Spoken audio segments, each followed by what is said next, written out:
This is Leaf Life. All things cannabis for all people. Now, Ricker and the Bearded Lorax. We publish a free magazine called The Leaf that is available in print in 13 states and counting at your local cannabis retailer, and also available online at leafmagazines.com. I'm Mike Ricker, your host of Leaf Life, proudly with my co-host and beloved bestie, Wes Abney, also known as the Bearded Lorax. I speak for the trees. And of course, there's AJOG. Hola, aloha OGs. And Mary J. White. The smoking female. Welcome to the second half of this Leaf Life show called Inventions for Stoners. In just a moment, we'll get into what's coming down the pipe for cool stoner products, and we'll spin AJ's wheel to see what products Adam Barretto, who patented the Turbo Guard for the Blazer Big Shot Torch. By the way, we'll be talking about that in the next segment. And the company's CEO, this show's Greg the Guinea Pig, is going to be trying next. But first, it's time for Not For Nothing. No, not for nothing. I couldn't help but thinking. Not for nothing. Not for nothing. Not for nothing. Hi, Mary J. White. Hi. This has absolutely nothing to do with cannabis. It has absolutely nothing to do with cannabis, but a lot to do with being stupid. Okay. They're our favorite stories. I know. And you never guess where this happened. Florida. That's right. Oh, the Sunshine State. Oh, yeah. Ricker's home.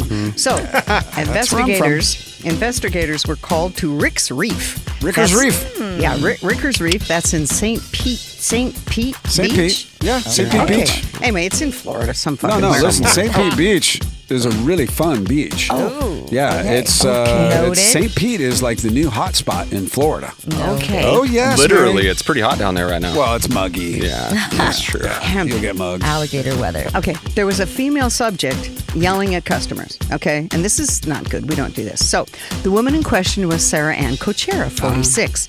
Now, witnesses told the police that Cochera was apparently in some sort of verbal dispute with some guy, and she got real pissed off, and she picked up her burrito and threw it at the dude. Big old, awesome. guac, Yeah. beans, all the shit went A everywhere, brick. right? But the airborne burrito did not strike the correct man. Oh. She threw this goddamn mess, and the Mexican delicacy hit a different victim in the face. Oh my. Were they into it? Oh my.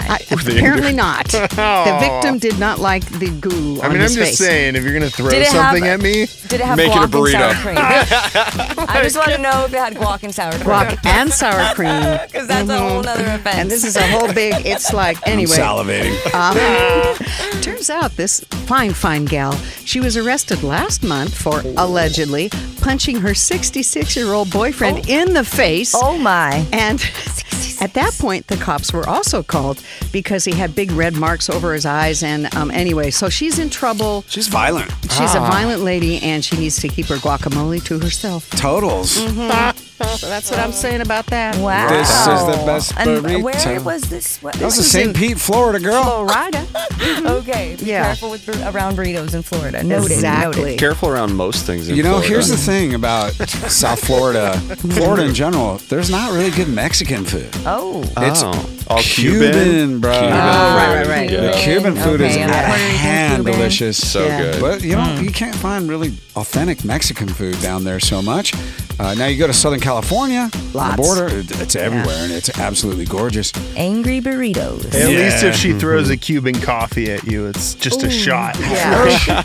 It's not like It's Too a horrible. The Flying I can go Burrito for Brothers. some Cuban. a venti, quad, triple, Wasn't that a band? double, That's a Washington thing. extra syrup, Thank you, Mary J. cold White. foam. You're All right, welcome. AJ, spin that wheel. Let's see what you're going to be hitting next. Hey, Poor AJ. she dropped something. She's stoned, Mary. I don't even know how you're this functioning. This rig works really well. Okay, Mary, look what you did, I just want you Mary. to know. Goodness. You got her This high, is very man. efficient delivery. And so we have another beautiful concentrate from Earl Hill out of California.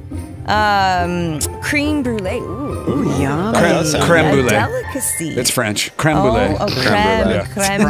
Creme brulee. That's what the brulee. torches were originally designed for. Was mostly like creme brulee torches were kind of the thing, you know. Cherry Jubilees or whatever. Yeah, everyone was going to Bed Bath & Beyond and buying those for a long time. They're like, "Where's the creme brulee torches?" You know, you go in and they'd all be out. So because all the stoners all bought the them up. stoners wanted to buy all the creme brulee torches. No way. About this. Yeah. So just drop it right in the center. Right now, it's ready to go. It's ready to go. It's large. It stays on all the time. You can just really? It's about the size It's of also the only one. Yeah, just drop it all the way to the bottom. All right, let's go. It's about the size of a 16-ounce beer. If you leave it.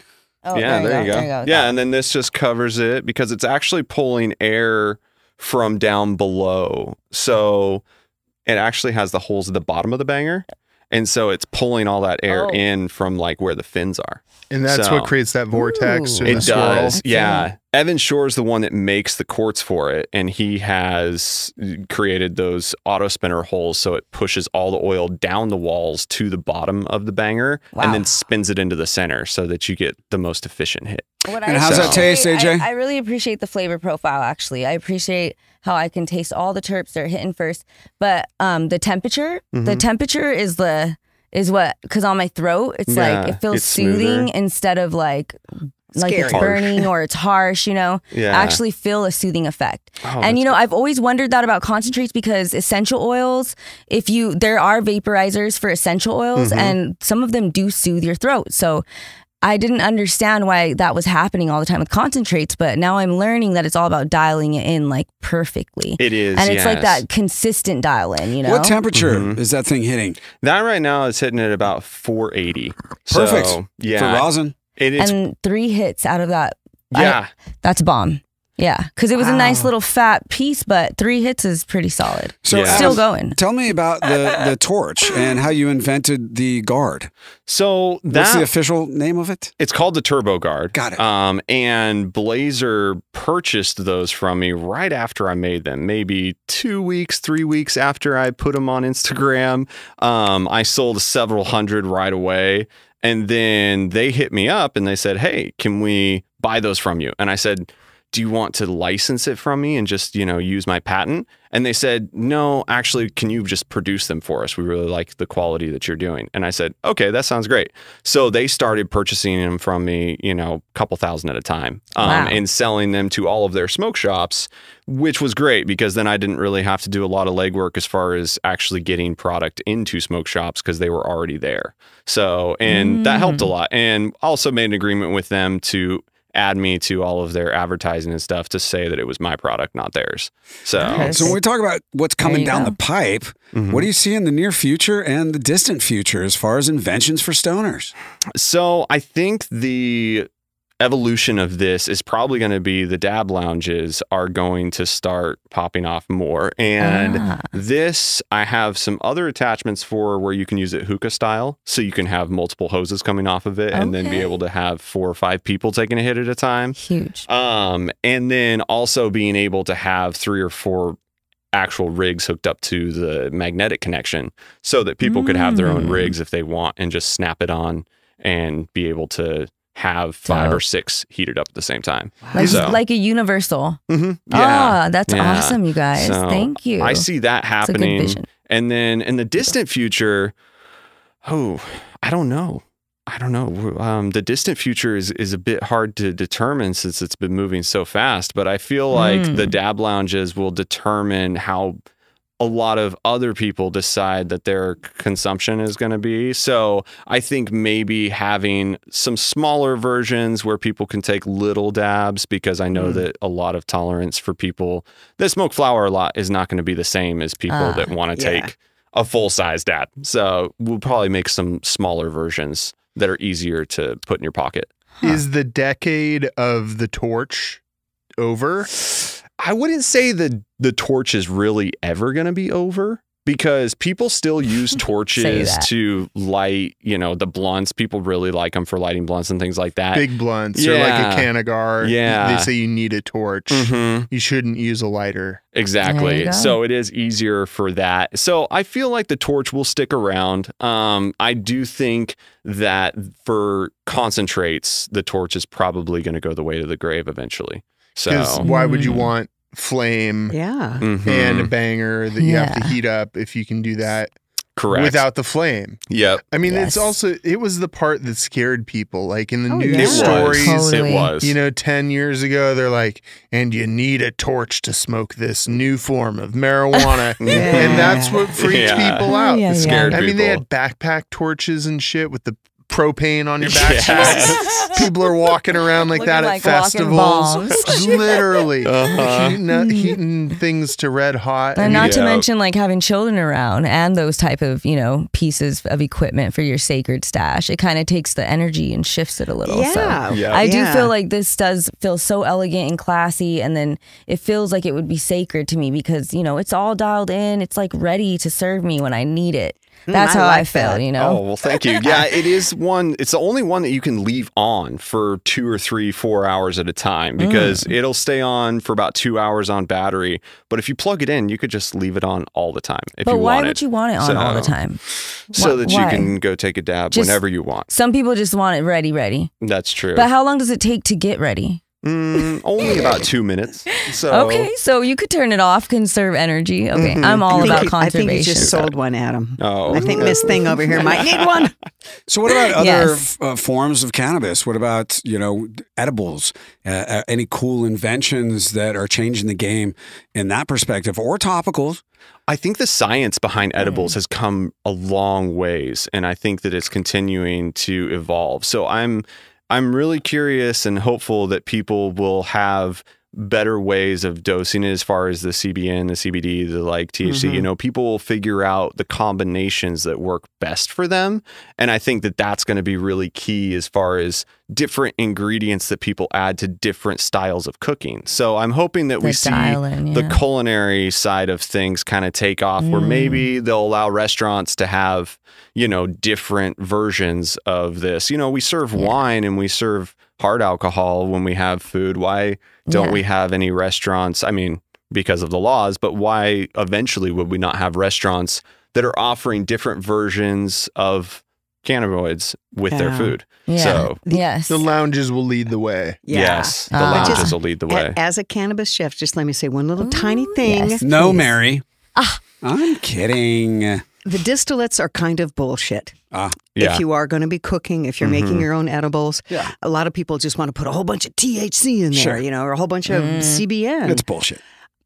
It takes away the plant. The magic and the medicine of the plant is the whole plant, right?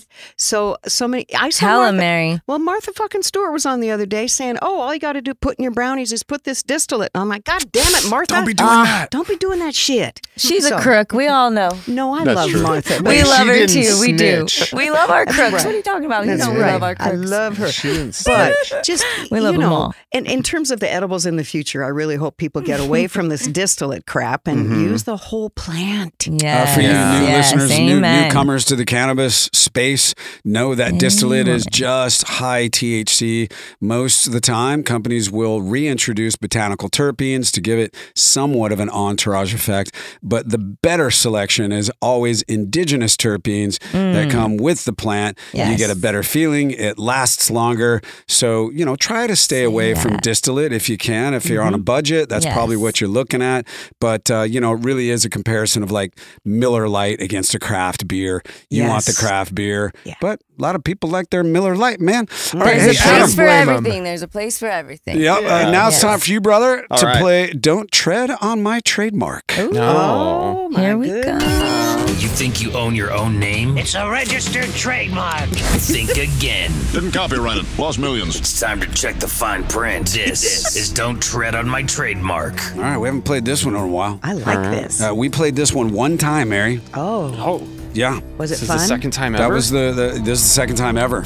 Because you're here. Yeah, that was a show about trademarks. Okay. With Tom Osinski. Great show. No, it wasn't. That was with Kevin Heidrich. Yeah. All right. He's, by the way, he won his lawsuit against Harvest. Good. FYI. Ooh, good. So they have 2 years to change their name in California, from what I understand. Is that the church or the cannabis company? Cannabis company. But nationally, he owns the trademark for House of Cannabis. Oh, good for him. Okay. Wow. So congratulations to House of Cannabis, Tacoma, Tenasket, and Twisp. With a fourth one coming from what I hear, here in Washington State. Now, the United States sees over 300 trademark infringement lawsuits go to court every year. Can you name the company embroiled in the flames of this big market legal battle? Here we go, brother. Number one. All right. Both Marvel and DC Comics vigorously pursue other comic book publishers in court who dare to use this word on their title pages. Here's a clue. It's similar to the word the NFL owns that we can't use for their annual big game. Get it? Oh, the Super Bowl? Well, you're close. Interesting. It's similar. It's similar. It's so weird to hear radio people try and say things other than Super Bowl. Yeah, the big game. The big game. The game that's coming. Marvel and DC, bro. Marvel and Mary DC? just said it a second ago. Oh, she did? Yeah, but you're wrong. You did. You said it. I know nothing. It's superhero. Does that mean she? Superhero. Come on. Interesting. There you go, bro. Okay. The actual term superhero they're upset about. It's trademarked. Secondhand high. Secondhand high. Just claim. Yes. Just claim the second hand. Sorry. Number 2. What rock band's record label has sued Apple Computers for infringing on their record label called Apple Corps? Or Corpse, however you want to pronounce it. Note, after an initial settlement was reached when Apple Inc. swore to stay out of the music business, the legal battles have again ensued due to the advent of iTunes. What band's record label sued Apple Computers? Some lucky bastards. Yeah? It must have been for a lot of money. It was a lot of money, bro, and it was a really big band. It was a really big band. Yep. Apple Records. Oh, AJ thinks she knows. Do you want to call a lifeline, bro? I'm going to do a lifeline. Lifeline? Go ahead. Was it you? If you don't know it, you don't know it. Okay. There's no guessing. Okay, no. I mean, seriously. I'm going to pass. I'm saving you the trouble. I'm pretty high. She's pretty high. That thing works really well. I think I'm right. You don't know the answer, bro. I don't know the answer. Do you want to guess? Maybe the Rolling Stones or Was something? it the Beatles? I mean, was it the U2? It was, Mary. That was the Beatles? The Beatles. Yeah. You got it. You're 0 for 2. I'm 0 for 2 on this one. Yeah, if you Mary's our winner. If you take a Beatles record and you put it on the record turntable, you'll see an apple in the middle because it was Apple Records. They were very huge, and they've sold, what, 1 billion records by now? I don't know. Yeah. All right, number 3. Wow. In Astoria, Oregon, a woman named Samantha Buck Lundberg owned a coffee shop. One day, she received a cease and desist order from a major coffee company that offered her $500 to change the name since it infringed upon their trademark. When she didn't comply, the corporation sued and subsequently won the case, forcing her to drop her middle name from everything in her store, including coffee cups and the logo on the front window. What is the name of that coffee giant? No, Starbucks. That's correct, brother. You're so smart. No wonder you're the The shop was called Sam Bucks. After the ruling, she told ABC News, "People think this is a crock of crap." The Starbucks logo used to be, a topless mermaid, and then they had to fix They had to fix that because they also came under fire. So. Have you seen the mittens that look like Not an fair. ass? Power to the titties. Those ones are great. Mittens look like what, Wes? Yeah, they have a cup where it's like mittens, but it looks like someone spreading an ass open. I'm confused. Just Google it. Cool. You won't be disappointed. Hey, Adam, where can we find you on social Starbucks media? history. Scope and Stack is the name of the company. So if you just go on Instagram, and that is the actual official name of the company. And you personally? Me personally, it's adambarretto.ss. All right, brother. Thank you so much for being on the Leaf Life podcast. Yes. Oh, of course. Thank you for having me. I appreciate it. Hey, Wes, next week, reefing. What is that? I don't know. Okay, well, it's taking care of coral reefs. Oh, this is good. Yeah, it's This is people that are exciting. advocates for the reefs, This is man. important. They just had a bunch of them die in Florida. Yeah, I saw this week. Yeah, it's too hot. It's too hot. It got to 102 degrees. In the water. 5 feet under the water. Oh, no. Can't wait for next week's show. It's going to be great. Download this and all Leaf Life episodes at leafmagazines.com. You can listen to all Leaf Life podcasts on iTunes, Stitcher, Spotify, Google Play, anywhere you enjoy podcasts, including YouTube. Just please subscribe at Leaf Life Podcast V2. Now here comes another episode of Stony Baloney, which is also available at leafmagazines.com. And please be kind to animals. Your hosts for Leaf Life are Mike Ricker and Wes Abney. Leaf Life is produced by Mike Daly. Some of the music heard is provided by purple-planet.com. Every bit of cannabis you use is female, so please respect the ladies. Leaf Life is brought to you by Leaf Nation, featuring Alaska Leaf, Oregon Leaf, Northwest Leaf, Maryland Leaf, Amsterdam Leaf, and California Leaf. On the shelf now in your local retailer. Now, please stay tuned for this week's edition of Stony Baloney by Mike Ricker.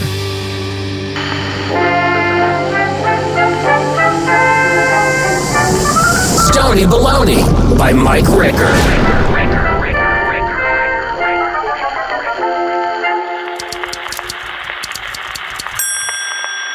Soccer moms are the bestest. Let's all raise our flutes of infused lemonade for a big cheer to those intrepid Dodge Caravanners who make up the backbone of America. You do it all, ladies. You keep the whole tribe in order like the chief executive organizer of the Taylor family, bringing home the bacon, frying it up in a pan, and never letting Dad forget he's a man. You captain the crew with equestrian hands, directing the grocery getter through the avenues and lanes, school zones and sports practices, and rattling catcalls from the stands that urge the victories while softening the losses. And all with impeccable punctuality. You value the respect this earns amongst the other mothers with whom you chronicle scenes inside the home, reporting the events with an omniscient eye, desperately aware that these days will evaporate as quickly as your own youth. You are a conductor, orchestrating the chaos into a seamless symphony with the patience of a glacier through teen shouting matches over clothes swapping and philosophical differences in social image management. Then, when the evening wanes and the flurry settles into a mindful moment on the couch, a good glass of red and the guilty pleasure of a naughty reality show are a great way to calm the nerves while rubbing the aching dogs. How do you do it all? The audience insists on knowing your secret as these words echo in your thoughts. The purse lies before you on the coffee table. You unfasten the hinge that conceals your essentials. Where there used to be a prescription bottle that rattled like the tail of a diamondback, there is now a vape pen in its place. You push the button, sneak a toke, and the voices of the madding crowd saunter into oblivion, creating open space that will soon again be filled with the sunrise.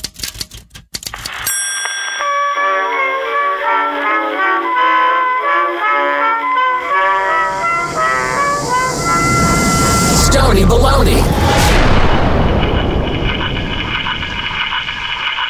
Some of the wardrobe, including Ricker and Wes's sick lids, is provided by Grassroots California. Check out the dopeness at grassrootscalifornia.com. These products have intoxicating effects and may be habit-forming. Marijuana can impair concentration, coordination, and judgment. Do not operate a vehicle or machinery under the influence of this drug. There may be health risks associated with consumption of this product. For use by adults 21 and older. Keep out of the reach of children.